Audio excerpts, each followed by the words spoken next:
Hello ನಮಸ್ಕಾರ. News 18 ಕನ್ನಡದ digital ಕಾಂಟೆಂಟ್ಗೆ ಸ್ವಾಗತ. ನಾನು ಶರ್ಮಿತಾ ಶೆಟ್ಟಿ. ನಮ್ಮ ರಾಜ್ಯದಲ್ಲಿ ಸಾಕಷ್ಟು ಪಾಪ್ಯುಲರ್ ಆಗಿರುವಂತಹ ಸೇವೆಗಳ ಪೈಕಿ ಈ ಬೈಕ್ ಟ್ಯಾಕ್ಸಿ ಸೇವೆ ಕೂಡ ಒಂದು. ಊಬರ್, ರ್ಯಾಪಿಡೋ, ಬೈಕ್ ಟ್ಯಾಕ್ಸಿ ಸೇವೆ ಮೇಲೆ ತುಂಬ ಜನ ಡಿಪೆಂಡ್ ಆಗಿದ್ರು. ಅಂದರೆ ಯಾರ ಹತ್ರ ಸ್ವಂತ ವಾಹನ ಇಲ್ಲ, ಪ್ರತಿದಿನ ಆಫೀಸ್ಗೆ ಹೋಗೋರು ಇರ್ಬೋದು ಅಥವಾ ಶಾಪಿಂಗ್ ಹೋಗೋರು ಇರ್ಬೋದು, ಒಂದು ಪ್ಲೇಸಿಂದ ಮತ್ತೊಂದು ಪ್ಲೇಸ್ಗೆ ಹೋಗೋರು ಈ ಬೈಕ್ ಟ್ಯಾಕ್ಸಿ ಸೇವೆ ಮೇಲೆ ಡಿಪೆಂಡ್ ಆಗಿದ್ರು. ಕಾರಣ, ಆಟೋ ಅಥವಾ ಕ್ಯಾಬ್ ಮಾಡ್ಕೊಂಡು ಹೋದರೆ ಸ್ವಲ್ಪ ಜಾಸ್ತಿ ಕಾಸ್ಟ್ ಆಗ್ತಾ ಇತ್ತು. ಆದರೆ ಈ ಬೈಕ್ ಟ್ಯಾಕ್ಸಿ ಸೇವೆ ಬಂದ ಮೇಲೆ ಸ್ವಲ್ಪ ಹಣ ಉಳಿತಾಯ ನಾವು ಮಾಡಬಹುದು ಅಂತ ಯೋಚನೆ ಮಾಡಿಕೊಂಡು ಈ ಸೇವೆಯನ್ನು ಉಪಯೋಗ ಮಾಡ್ಕೊಳ್ತಾ ಇದ್ರು. ಇನ್ನೊಂದು ಕಡೆ ಪಾರ್ಟ್ ಟೈಮ್ ಜಾಬ್ ಮಾಡೋರು, ತಮ್ಮ ಹತ್ರ ಬೈಕ್ ಇದ್ದವರು ಈ ಬೈಕ್ ಟ್ಯಾಕ್ಸಿ ಸೇವೆಯನ್ನು ಮಾಡ್ಕೊಳ್ತಾ ಇದ್ರು. ಒಂದಿಷ್ಟು ಕಾಸನ್ನು ಅವ್ರು ಮಾಡ್ಕೊಳ್ತಿದ್ರು, ಸಂಪಾದನೆಯನ್ನು ಮಾಡ್ಕೊಳ್ತಾ ಇದ್ರು.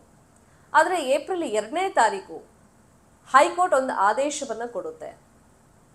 ಈ ಬೈಕನ್ನು ಕಮರ್ಷಿಯಲ್ ಆಗಿ ಯೂಸ್ ಮಾಡೋ ಕುರಿತಂತೆ ಒಂದಿಷ್ಟು ಅರ್ಜಿಗಳನ್ನು ಹೈಕೋರ್ಟ್ನಲ್ಲಿ ಸಲ್ಲಿಕೆ ಮಾಡಲಾಗಿರುತ್ತೆ. ಇನ್ನು ಆಟೋ ಮತ್ತು ಕ್ಯಾಬ್ ಚಾಲಕರು ಈ ಬೈಕ್ ಟ್ಯಾಕ್ಸಿ ಮೇಲೆ ತುಂಬ ಆರೋಪಗಳನ್ನು ಮಾಡಿ ಇದನ್ನು ಸರ್ಕಾರ ಬ್ಯಾನ್ ಮಾಡಲೇಬೇಕು ಅಂತ ಆಗ್ರಹವನ್ನು ಮಾಡ್ತಾ ಇದ್ರು. ಕಾರಣ ಏನು ಅಂತಂದರೆ, ನಮ್ಮ ಅನ್ನವನ್ನು ಅವ್ರು ಕಿತ್ಕೊಳ್ತಾ ಇದ್ದಾರೆ. ಆಲ್ರೆಡಿ ಮೆಟ್ರೋ ಬಂದ ಮೇಲೆ ಬೆಂಗಳೂರು ಸಿಟಿಯಲ್ಲಿ ನಮ್ಮ ಆದಾಯಕ್ಕೆ ಕೊಡ್ಲಿ ಪೆಟ್ಟು ಬಿದ್ದಿದೆ. ಜನ ಮೆಟ್ರೋ ಮೇಲೆ ಡಿಪೆಂಡ್ ಆಗಿದ್ದಾರೆ, ಆಟೋ ಯಾರೂ ಹತ್ತುತ್ತಾ ಇಲ್ಲ. ಅಂಥದ್ರಲ್ಲಿ ಬೈಕ್ ಟ್ಯಾಕ್ಸಿ ಸೇವೆ ಬಂದ ಮೇಲೆ ನಿಜಕ್ಕೂ ನಮ್ಮ ಜೀವನ ನಡೆಸೋದು ಕಷ್ಟ ಆಗ್ತಿದೆ, ಆಟೋ ಹತ್ತಕ್ಕೆ ಯಾರೂ ಪ್ರಯಾಣಿಕರು ಬರ್ತಾ ಇಲ್ಲ ಅಂತೆಲ್ಲ ಆರೋಪಗಳನ್ನು ಮಾಡಿ ಪದೇ ಪದೇ ಸರ್ಕಾರಕ್ಕೆ ಮನವಿಯನ್ನು ಮಾಡ್ತಲೇ ಇದ್ರು. ಫೈನಲಿ ಹೈಕೋರ್ಟ್ ಅರ್ಜಿ ವಿಚಾರಣೆ ಮಾಡಿದ್ಮೇಲೆ ಏಪ್ರಿಲ್ 2ನೇ ತಾರೀಕು ಒಂದು ಆದೇಶ ಕೊಡುತ್ತೆ.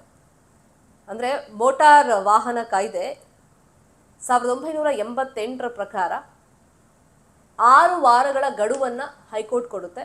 ಜೊತೆಗೆ ಸರ್ಕಾರ ಒಂದು ಮಾರ್ಗಸೂಚಿಯನ್ನು ರೆಡಿ ಮಾಡಬೇಕು. ಅಕಸ್ಮಾತ್ ಮಾರ್ಗಸೂಚಿ ರೆಡಿ ಮಾಡಿಲ್ಲ ಅಂತಂದರೆ ಈ ಬೈಕ್ ಟ್ಯಾಕ್ಸಿ ಸೇವೆಯನ್ನು ನಿರ್ಬಂಧಗೊಳಿಸಬೇಕು, ಅದನ್ನು ಕಾರ್ಯಗತಗೊಳಿಸಬೇಕು, ಮಾರ್ಗಸೂಚಿ ರೆಡಿ ಮಾಡಿ ಅಂತ ಹೈಕೋರ್ಟ್ ಸ್ಪಷ್ಟವಾಗಿ 6 ವಾರಗಳ ಕಾಲ ಗಡುವನ್ನು ಸರ್ಕಾರಕ್ಕೆ ಕೊಟ್ಟಿರುತ್ತೆ. ಹಾಗಾಗಿ ಸರ್ಕಾರ ಈ ನಿಟ್ಟಲ್ಲಿ ಏನು ಮಾಡುತ್ತೆ? ಹೈಕೋರ್ಟ್ ಆದೇಶ ಬಂದ ಮೇಲೆ ಅದನ್ನು ಪಾಲನೆ ಮಾಡಲೇಬೇಕಾಗತ್ತೆ. ಕಾನೂನು ರೀತಿಯಲ್ಲಿ ಯಾವ ಥರ ಕ್ರಮ ಆಗುತ್ತೆ ಮುಂದೆ? ಈ ಬೈಕ್ ಟ್ಯಾಕ್ಸಿ ರದ್ದಾಗುತ್ತಾ? ಒಂದು ಕಡೆ ಇದನ್ನು ಕಮರ್ಷಿಯಲ್ ಆಗಿ ಪಾರ್ಟ್ ಟೈಮ್ ಜಾಬ್ ಮಾಡ್ಕೊಂಡು ಯೂಸ್ ಮಾಡ್ಕೊಳ್ತಿದ್ದಂಥ ಬೈಕ್ ಸವಾರಿಗೂ ಟೆನ್ಷನ್ ಇತ್ತು, ಹಂಗೋ ಹಿಂಗೋ ಒಂದಿಷ್ಟು ದುಡಿತಾ ಇದ್ವಿ, ಈಗ ಅದಕ್ಕೂ ಪೆಟ್ಟು ಬೀಳುತ್ತಾ ಅಂಥೇಳಿ. ಇನ್ನೊಂದು ಕಡೆ ಇದ್ರ ಮೇಲೆ ಅಂದರೆ ಬೈಕ್ ಟ್ಯಾಕ್ಸಿ ಮೇಲೆ ಡಿಪೆಂಡ್ ಆದಂಥವರು ಕೂಡ ಅಯ್ಯೋ ಇನ್ಮೇಲೆ ಬೈಕ್ ಟ್ಯಾಕ್ಸಿ ಸೇವೆ ಇಲ್ಲ ಅಂತಂದರೆ ಮತ್ತೆ ನಾವು ಅನಿವಾರ್ಯವಾಗಿ ಆಟೋ ಮೇಲೆ ಡಿಪೆಂಡ್ ಆಗಬೇಕು ಅಥವಾ ಕ್ಯಾಬ್ ಮೇಲೆ ಡಿಪೆಂಡ್ ಆಗಬೇಕು, ಸೊ ಆಟೋ ಕ್ಯಾಬ್ಗೆ ಜಾಸ್ತಿ ದುಡ್ಡು ಎತ್ತಿಡಬೇಕಲ್ಲಪ್ಪ ನಮ್ಮ ಸಂಬಳದಲ್ಲಿ ಅನ್ನೋ ಒಂದು ಆತಂಕದಲ್ಲೇ ಇದ್ದರು ಸಹಜವಾಗಿ. ಈಗ ಸರ್ಕಾರ ಒಂದು ಮಹತ್ವದ ಆದೇಶವನ್ನು ಹೊರಡಿಸಿದೆ.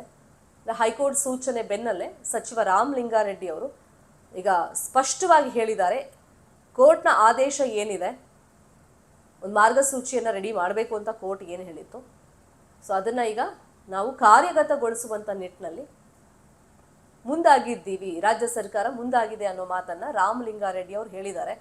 ಈಗ ಸರ್ಕಾರದ ಮುಂದಿರುವಂಥ ಆಪ್ಷನ್ಸ್ ಈಗಲೂ ಸ್ವಲ್ಪ ಸಮಯ ಬಾಕಿ ಇರೋದ್ರಿಂದ 6 ವಾರಗಳ ಕಾಲ ಗಡುವನ್ನು ಹೈಕೋರ್ಟ್ ಕೊಟ್ಟಿದ್ದರಿಂದ ತಕ್ಷಣಕ್ಕೆ ಈ ಬೈಕ್ ಟ್ಯಾಕ್ಸಿ ಸೇವೆಯನ್ನು ನಿಲ್ಲಿಸ್ತಾರಾ, ರದ್ದು ಮಾಡ್ತಾರಾ, ಅಥವಾ ಏನಾದರೂ ಮಾರ್ಗಸೂಚಿಯನ್ನು ರೆಡಿ ಮಾಡಿ ಅದನ್ನು ಫಾಲೋ ಮಾಡಿ ಅಂಥೇಳಿ ಅಂದರೆ ಕಾರ್ಯಗತಗೊಳಿಸುತ್ತಾ ಸರ್ಕಾರ ಅನ್ನೋದು ಈಗಿರುವಂಥ ಕುತೂಹಲ. ಏನೇ ಆದರೂ ಹೈಕೋರ್ಟ್ನ ಆದೇಶ ಬಂದ ಮೇಲೆ ಕ್ಯಾಬ್ ಚಾಲಕರಿಗೆ ಮತ್ತು ಆಟೋ ಚಾಲಕರಿಗೆ ಒಂದು ರೀತಿ ಸಂತಸ ಆಗಿತ್ತು.